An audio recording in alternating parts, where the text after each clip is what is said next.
যুদ্ধে কিন্তু মুক্তিযোদ্ধারাই জয়ী হয়েছিল, রাজাকাররা জয়ী হয় নাই। তো কোটা আর মেধা তো এক জিনিস না। তো এইখানে দ্বন্দ্বটা সৃষ্টি করে, এটা একটা ট্যাকটিক্স।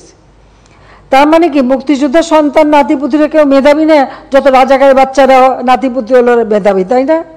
সেটা পরীক্ষার প্রিলিমিনারিতে হয়, তারপর পরীক্ষা হয়, রেজাল্ট হয়, ভাইবা হয়।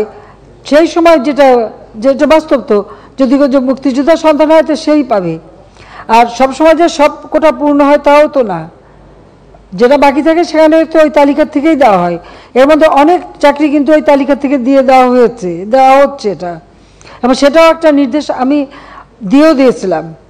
কাজে এটা কিন্তু আছে, কিন্তু সেখানে অবশ্যই মুক্তিযোদ্ধা অগ্রাধিকার পাবে, এটা তো দিতেই হবে। এখন মেধা, এই যে মেধা আর কোটা নিয়ে, তো কোটা আর মেধা তো এক জিনিস না।